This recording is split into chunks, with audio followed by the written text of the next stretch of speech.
नमस्कार, किसान समाचार में आप सभी का स्वागत है। सबसे पहले मुख्य समाचार। एक जिला एक उत्पाद कार्यक्रम से देश के विभिन्न जिलों को मिल रही है पहचान। सरकार की इस पहल से किसानों, हस्तशिल्प कारीगरों और दूसरे क्षेत्र के लोगों की आमदनी में हो रही है बढ़ोतरी।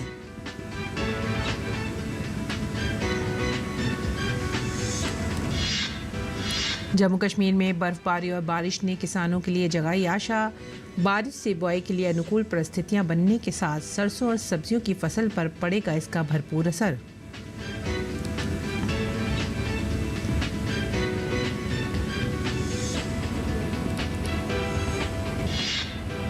फूलों की खेती बनती जा रही है किसानों के लिए मुनाफे का सौदा। बढ़ती हुई शहरी आबादी और विभिन्न त्योहारों के मौके पर फूलों की मांग में लगातार हो रहा है इजाफा।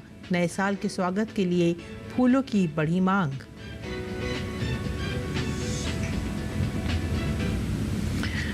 खबरें विस्तार से। उत्तराखंड, हिमाचल प्रदेश, जम्मू कश्मीर, पंजाब जैसे राज्यों में किसान बड़े पैमाने पर आड़ू की बागवानी कर रहे हैं। दिसंबर मध्य से जनवरी मध्य तक आड़ू के पौधे लगाने के लिए उपयुक्त समय होता है। अगर काश्तकार आड़ू की बागवानी करना चाहते हैं तो वो इस समय फल की बागवानी शुरू कर सकते हैं। ये समय आड़ू की बागवानी के लिए अनुकूल है और किसान इसकी बागवानी कर अच्छा मुनाफा कमा सकते हैं। इस सिलसिले में कृषि वैज्ञानिकों का कहना है कि सबसे पहले आड़ू की बागवानी के लिए खेत का चयन करना होता है। आड़ू की बागवानी में पौधे से पौधे की दूरी लगभग 15 से 18 फीट तक रखनी होती है और 1 मीटर गहरा गड्ढा तैयार करना होता है। 1 मीटर का गड्ढा पौधे की वेजिटेटिव ग्रोथ के लिए उपयुक्त होता है। वे आगे बताते हैं कि गड्ढा बनाते समय ऊपर की मिट्टी को अलग रखना होता है और नीचे की मिट्टी को अलग रखना होता है। पौधे लगाते समय ऊपर वाली मिट्टी के नीचे और नीचे वाली मिट्टी को ऊपर रखना होता है। मिट्टी के साथ 10 किलो गोबर की खाद, 50 ग्राम DAP, 100 ग्राम नाइट्रोजन, NPK और पानी की कमी को दूर करने के लिए मिट्टी में 100 ग्राम एग्रोसोर तत्व को मिलाना होता है, जिससे पौधे को पानी की कमी नहीं होती। इसके बाद पौधा लगा सकते हैं। आड़ू की अच्छी पैदावार के लिए सही किस्म का चयन करना होता है। उत्तराखंड, हिमाचल प्रदेश, जम्मू कश्मीर, पंजाब जैसे राज्यों में किसान बड़े पैमाने पर आड़ू की बागवानी की जाती है। दिसंबर मध्य से जनवरी मध्य तक आड़ू के पौध लगाने के लिए उपयुक्त समय होता है। अगर काश्तकार आड़ू की बागवानी करना चाहते हैं तो इस समय फल की बागवानी शुरू कर सकते हैं। ये समय आड़ू की बागवानी के लिए अनुकूल है और किसान इसकी बागवानी कर अच्छा मुनाफा कमा सकते हैं।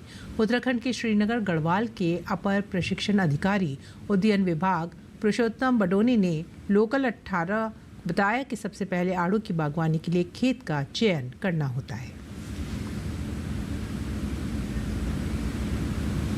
और अब बढ़ेंगे दूसरी खबर की तरफ। औरंगाबाद जिले के देव प्रखंड के दुलारे गांव में सिर्फ मिर्च की ही खेती की जा रही है। आपको बता दें कि मिर्च की खेती में लागत से 3 गुना तक मुनाफा होता है। इस सब्जी की डिमांड साल भर रहती है। इसकी खेती साल में 3 बार की जाती है। इसे फरवरी मार्च महीना, जून जुलाई महीना और शरद ऋतु में सितंबर अक्टूबर महीने में किया जाता है। इसे तैयार होने में लगभग 40 से 45 दिन का समय लगता है। वहीं मिर्च की खेती के लिए बलुई दोमट मिट्टी को सही माना गया है। इसमें सब्जियों का उत्पादन भी अच्छा होता है।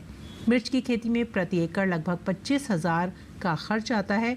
वहीं मिर्च के 200 ग्राम बीज से लगभग प्रति एकड़ 150 से 160 क्विंटल मिर्च का उत्पादन होता है, जिससे किसान को लगभग सालाना 6 लाख रुपए का मुनाफा हो जाता है। बता दें कि ये मिर्च जिले की मंडी सहित आसपास के कई जिलों में भेजी जाती है। और राजधानी दिल्ली में भीषण शीतलहर जारी है। कड़ाती ठंड के बीच बेघर लोगों के लिए जगह जगह रैन बसेरे बनाए गए हैं। सर्दी में लोगों को रैन बसेरे से काफ़ी राहत मिल रही है। रैन बसेरे ठंड से बचने के लिए व्यवस्था की गई है। लोधी रोड, सराय काले खां, पुरानी दिल्ली, जामा मस्जिद में इस तरह के आश्रय गृह बनाए गए हैं, जहां पर लोग शरण ले रहे हैं।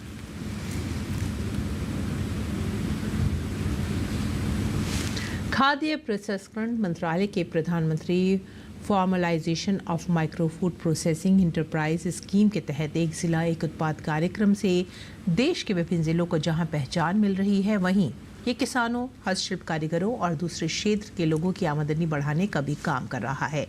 इसके उद्देश्य देश के सभी जिलों में संतुलित क्षेत्रीय विकास को बढ़ावा देकर आत्मनिर्भर बनाना है। क्या कभी आपने सोचा है कि आपके ज़िले में खाने की सबसे ख़ास चीज़ क्या है? जैसे आगरा का पेठा, मथुरा का पेड़ा और बीकानेर की बीकानेरी भुजिया अपनी ख़ास पहचान रखते हैं, वैसे ही देश के 766 ज़िलों में अधिकतर ज़िलों के ख़ास उत्पादों को पहचान मिली है। खाद्य प्रसंस्करण मंत्रालय के प्रधानमंत्री formalisation of micro food processing enterprises PMFME scheme के तहत एक ज़िला एक उत्पाद कार्यक्रम से जहां विभिन्न ज़िलों को अपनी पहचान मिल रही है, वहीं किसानों, हस्तशिल्प कारीगरों और दूसरे क्षेत्र के लोगों की आमदनी भी बढ़ रही है। क्षेत्रवाद उत्पाद की बात करें तो कृषि में 401, खाद्य प्रसंस्करण में 122, हस्तशिल्प में 221, हथकरघा में 102, कपड़ा के क्षेत्र में 102, उत्पादन में 188, समुद्री क्षेत्र में 33, डेयरी के क्षेत्र में 8 और अन्य में 33 उत्पाद एक जिला एक उत्पाद पहल में शामिल हैं। कृषि लागत और मूल्य आयोग भारत सरकार के पूर्व अध्यक्ष और वर्तमान में Indian Institute of Public Administration में professor applied economics doctor Ashok Vishan Das कहते हैं कि किसानों की आय बढ़ाने में एक जिला एक उत्पाद का अहम किरदार है। का योगदान बहुत अच्छा है। अब जैसे जैक फ्रूट है, वहाँ त्रिपुरा में डिस्ट्रिक्ट है, उसको उसमें स्पेशलिटी है। आम है, आम का बड़ा एक्सपोर्ट है। हमारे इंडियन जो भारत के आम हैं वो उनकी बहुत मांग है बाहर विदेशों में। भारत में तो है ही। अब वाराणसी में उनकी जो आम है, आम की एक फसल है, उसको उन्होंने कर दिया। एक उदाहरण के तौर पे हमारा जो प्याज है, लासर गांव है, उसको में पूरे देश का 40% तो वहीं पैदावार होती है, तो वो एक उसकी स्पेशलिटी है। तो ऐसी जो वन डिस्ट्रिक्ट वन प्रोडक्ट वो बहुत ही महत्वपूर्ण है। डॉक्टर अशोक विशन दास कहते हैं कि एक जिला एक उत्पाद के तहत प्रोडक्ट्स की गुणवत्ता श्रेष्ठ हो, इसके लिए 220 नई प्रयोगशालाएं बनाई गई हैं। कई देश बहुत ही इसके लिए जागरूक हैं कि हम पैसा भले ज़्यादा दें लेकिन क्वालिटी उसकी अच्छी हो, उसका स्तर अच्छा हो। तो उसके लिए हमने करीब 220 नई लेबोरेटरी हैं जो इनको टेस्ट करती हैं, फिर उनका ग्रेडिंग करती है, सर्टिफिकेशन है, और वो सारा करके, और भारत काफ़ी उसमें अग्रणी भूमिका निभा रहा है। इसलिए हमारा एक्सपोर्ट भी ज़्यादा होने की प्रबलता,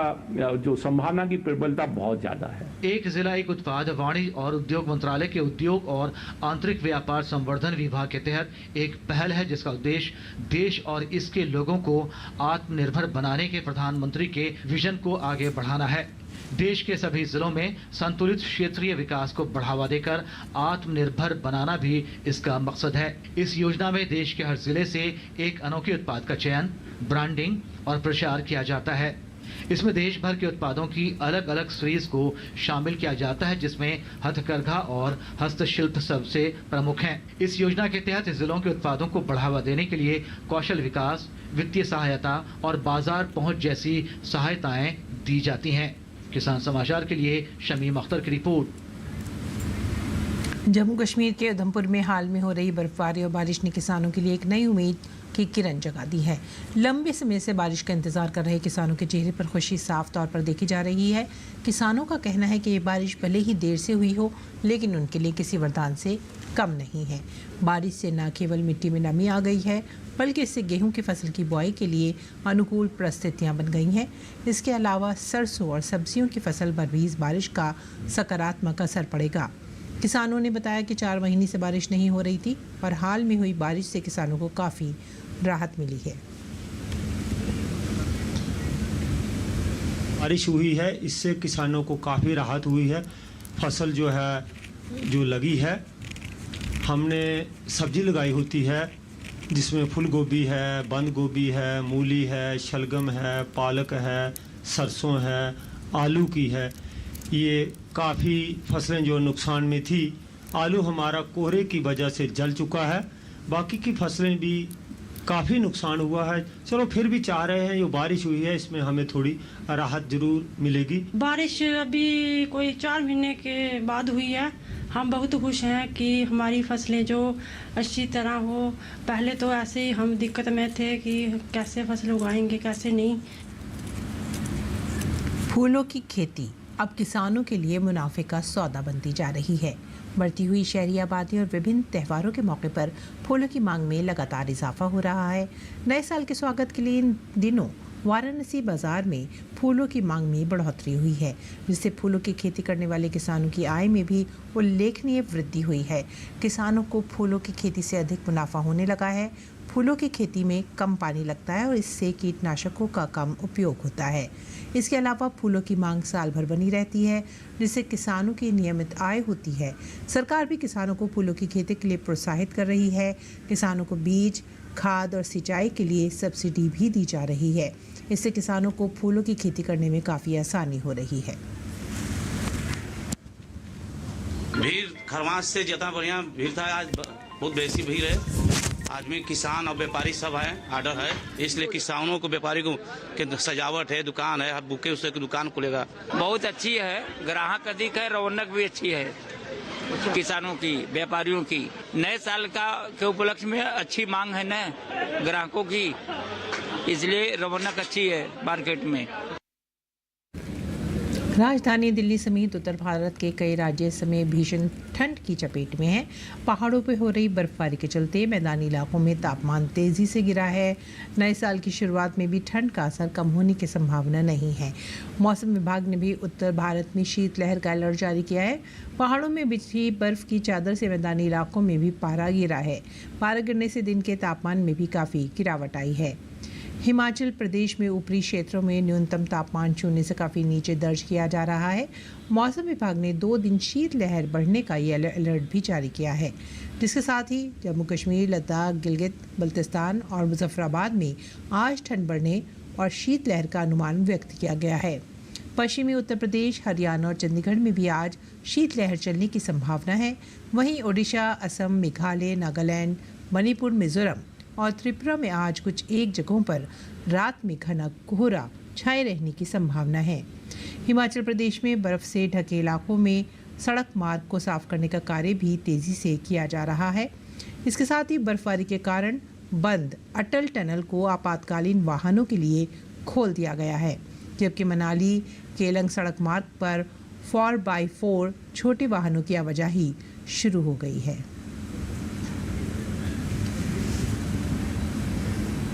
और इस बीच उत्तर प्रदेश शीतलहर की चपेट में है।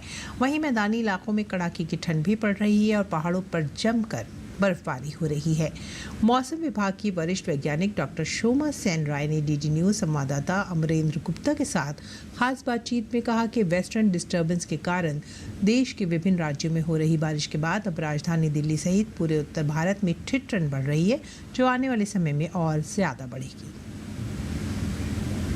उत्तर भारत को ठंड ने अपने आगोश में ले लिया है और लगातार सर्द हवाओं का दौर जारी है। जिस तरह से पहाड़ों में बर्फबारी हुई है, जो मैदानी इलाके हैं वहां पर भी लगातार ठंड बढ़ रही है। आने वाले दिनों में किस तरह की ठंड रहेगी और मौसम विभाग इसको लेकर क्या कहता है, इस पर बात करने के लिए वरिष्ठ वैज्ञानिक डॉक्टर सोमा सेन रॉय मैम है। मैम, जिस तरह से लगातार राजधानी दिल्ली की बात करें तो ठंड की ठिठुरन महसूस की जा रही है, किस तरह के बदलाव हैं, मौसम विभाग इसको लेकर क्या कहता है? अभी अगर देखते हैं, एक बहुत इंटेंस वेस्टर्न डिस्टर्बेंस पश्चिम विक्षोभ नॉर्थ इंडिया के ऊपर से निकल चुकी है। इसका हम चेतावनी काफ़ी दिन से दे रहे थे और हुआ भी वैसे ही है। पहाड़ों में हेवी स्नोफॉल हुई है और प्लेन्स में ओलावृष्टि और थंडरस्टॉर्म्स और 1-2 जगह में काफ़ी भारी वर्षा भी रियलाइज़ हुई है। जनरली होती है कि पश्चिम विक्षोभ निकलने के बाद हमारा नॉर्थ वेस्टर्ली स्ट्रेंथन होती है और जो बर्फीली हवाएं पहाड़ों से प्लेन्स की तरफ आती है। मगर इस बार जो हुआ है कि जो विंड्स बहुत वीकन हो गया। वीकन होने के कारण से हमारा जो फॉग कंडीशंस है काफ़ी कम हुआ है और कोल्ड वेव का कंडीशन भी कम हुआ है, मगर कोल्ड डे कंडीशंस बढ़ चुकी है। उम्मीद है कि 2 दिन तक ऐसी रहेगी, मगर अगर विंड स्ट्रेंथन होगी और ये दिख रही है हमें मॉडल्स में परसों मॉर्निंग से होने की उम्मीद है, तो तभी हमारा जब ये फॉग, ये जो लो क्लाउड का लेयर हट जाएगी, तुरंत मिनिमम टेम्परेचर में 1 से 2 डिग्री का ड्रॉप होगा। जिस तरह से मौसम में लगातार बदलाव हो रहा है, लोग ठिठुरन महसूस कर रहे हैं, इसको लेकर मौसम विभाग कुछ अलर्ट जारी करता है। जिस तरह से पहाड़ों में बर्फबारी और ठंडी हवाएं और उसके बाद जिस तरह से उम्मीद की जा रही है कि आने वाले नए साल में यानी कि जनवरी से ये ठंड और बढ़ेगी, इसको लेकर किसी तरह का कोई अलर्ट मौसम विभाग ने जारी किया है? हमने जारी किए हैं। कोल्ड डे का जो स्थिति है, जो कि दिन का तापमान के बेसिस पे है, वो हमने पंजाब में, जम्मू एंड कश्मीर, हरियाणा, वेस्ट उत्तर प्रदेश, राजस्थान, इन सब और मध्य प्रदेश, इन सभी जगह में कोल्ड डे का स्थिति हमने वार्निंग जारी की है 2 से 3 दिन तक के। और कोल्ड वेव का जो स्थिति है मेनली पहाड़ों में, जम्मू एंड कश्मीर, हिमाचल प्रदेश, क्योंकि बहुत बर्फबारी हुई है। ये थी वरिष्ठ मौसम वैज्ञानिक डॉक्टर सोमा जी, जिनका साफ तौर पर मानना है कि आने वाले दिनों में भी राजधानी दिल्ली सहित पूरे उत्तर भारत में ठंड का कहर जारी रहेगा। और जिस तरह से जो मौसम विभाग जिस तरह से अलर्ट किया है उसको लेकर कहें तो कोल्ड डेज की भी संभावना आने वाले दिनों में बनी रहेगी। कैमरामैन अनिकेत के साथ अमरेंद्र गुप्ता, डीडी न्यूज़, दिल्ली। और आइए अब जानते हैं मंडी भाव।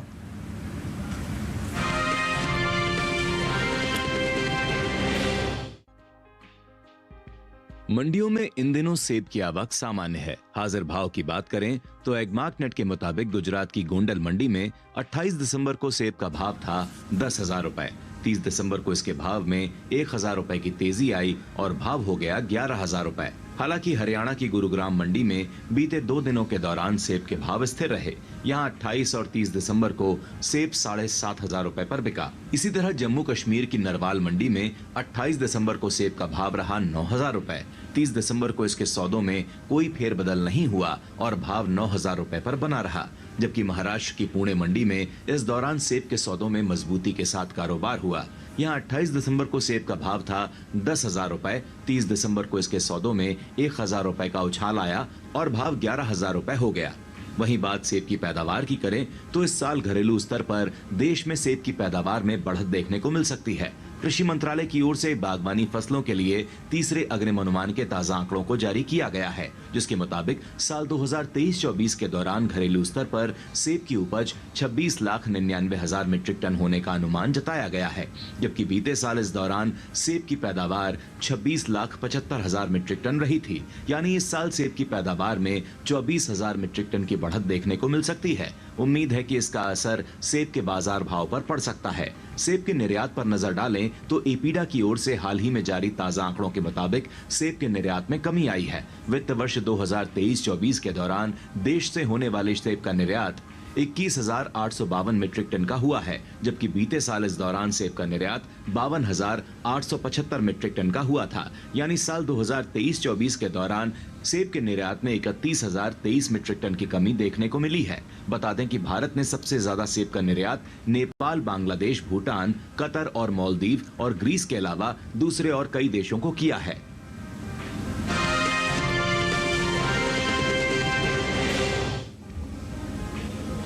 मंडियों में इन दिनों अरंडी की आवक सामान्य देखने को मिल रही है।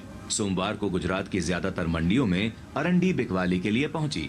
बात हाजिर भाव की करें तो 30 दिसंबर को अधिकतर मंडियों में अरंडी के सौदे में मिला जुला रुख देखने को मिला। एगमार्कनेट के मुताबिक गुजरात की दहेगाम मंडी में 28 दिसंबर को अरंडी का भाव था 6,075 रुपए। 30 दिसंबर को इसके भाव में 37 रुपए की तेजी आई और भाव जा पहुंचा 6,112 रुपए प्रति क्विंटल पर। जबकि राज्य की ही जम्बूसर मंडी में इस दौरान अरंडी के सौदों में नरमी के साथ कारोबार हुआ। यहाँ 28 दिसंबर को अरंडी का भाव रहा 5,600 रुपए। 30 दिसंबर को इसके सौदे 100 रुपए लुढ़क कर 5,500 रुपए पर हुए। वहीं राजकोट मंडी में बीते शनिवार अरंडी का भाव रहा 5,830 रुपए। सोमवार को इसके भाव 70 रुपए मजबूत होकर 5,900 रुपए पर हुए। वाव मंडी में अरंडी के भाव को देखें तो यहां 28 दिसंबर को अरंडी 6,250 रुपए पर बिकी। वहीं 30 दिसंबर को इसके सौदों में 30 रुपए की बढ़त देखने को मिली और भाव हो गया 6,280 रुपए। घरेलू स्तर पर इस साल खरीफ अरंडी की पैदावार में कमी देखने को मिल सकती है।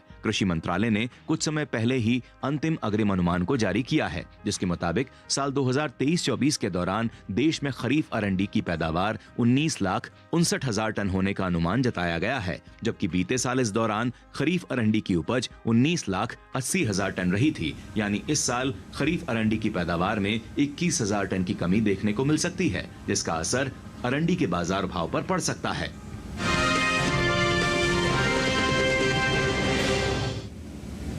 और आइए बात करते हैं मौसमी खेती की। किसान इस मौसम में कैसे रखें अपनी खेती का ख्याल, देखते हैं।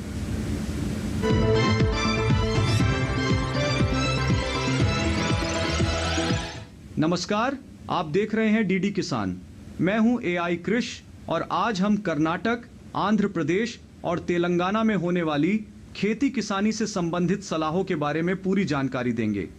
कर्नाटक के उत्तर पूर्वी शुष्क इलाकों में खेतों में हल्की सिंचाई करें। यहाँ के किसान सिंचाई के लिए फुव्वारा विधि का इस्तेमाल भी कर सकते हैं। फसलों को कम तापमान से होने वाले नुकसान से बचाने के लिए शाम के समय सिंचाई करना उचित रहेगा। फलों के छोटे पौधों को पुआल या पॉलीथीन शीट से ढकें। इस समय कम तापमान की वजह से फसलों से फूल झड़ने की आशंका है। ऐसे में फसलों को ठंड से बचाने का काम करें और विशेषज्ञों की सलाह से दवा का छिड़काव करें। उत्तरी कर्नाटक के शुष्क इलाकों में अगेती अरहर की तैयार फसल को समय पर काट लें। अरहर को कटाई के बाद सुरक्षित स्थान पर रखकर इसकी फलियों को धूप में सुखाने का काम करें। आंध्र प्रदेश की बात करें तो यहाँ के दक्षिणी हिस्सों में तिल और मूंगफली की बुवाई जारी रखें। यहाँ के ऊपरी इलाकों में धान की नर्सरी बो सकते हैं। वहीं उत्तरी तेलंगाना में रात के समय धान की नर्सरी और अन्य फसलों को कम तापमान से बचाएं। यहाँ के किसान शाम के समय धान की नर्सरी में सिंचाई करें और सुबह के समय पानी को सही तरीके से बाहर निकाल दें। कम तापमान में फसल खराब होने से बचाने के लिए उत्तरी तेलंगाना के किसान शाम के समय नर्सरी की क्यारियों को पॉलीथीन शीट से कवर करें और सुबह के समय इस पॉलीथीन शीट को हटा दें। इसी तरह कृषि और किसानों से जुड़ी हर महत्वपूर्ण जानकारी के लिए हमारे साथ जुड़े रहिए और देखते रहिए डीडी किसान। धन्यवाद।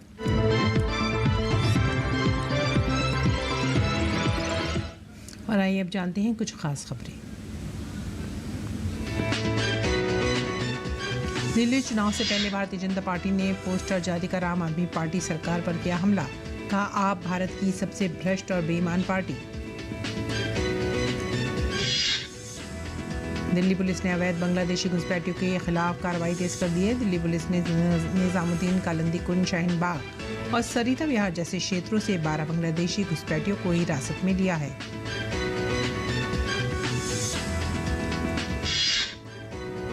नए साल के जश्न से पहले राजधानी दिल्ली समेत मुंबई और देश के अन्य मुख्य शहरों में सुरक्षा व्यवस्था कड़ी कर दी गई है। दिल्ली में अलग अलग स्थानों पर पुलिस द्वारा चेकिंग अभियान चलाया जा रहा है। किसान नेता जगजीत सिंह डल्लेवाल मामले में सुप्रीम कोर्ट ने पंजाब सरकार को 2 दिन का समय दिया है। कोर्ट ने पंजाब सरकार को किसान नेता को चिकित्सा सहायता उपलब्ध कराने को कहा। दिल्ली के उपराज्यपाल वी.के. सक्सेना ने दिल्ली की आम आदमी पार्टी सरकार को आशा कार्यकर्ताओं का मानदेय बढ़ाने और आंगनवाड़ी पर्यवेक्षकों का लंबित वेतन जल्द से जल्दी जारी करने की दी सलाह। क्वाड के गठन के 20 साल पूरे हो गए हैं। इस अवसर पर सभी सदस्य देशों ने एक संयुक्त बयान जारी किया है। इस बयान में कहा गया है कि आपदा राहत सहयोग से क्वाड रणनीतिक साझेदारी में बदला है और इसका उद्देश्य हिंद प्रशांत महासागर को मुक्त, समृद्ध और शांतिपूर्ण बनाए रखना है। और इसी के साथ ही आप हमारी पूरी टीम को दीजिए आज्ञा। नमस्कार।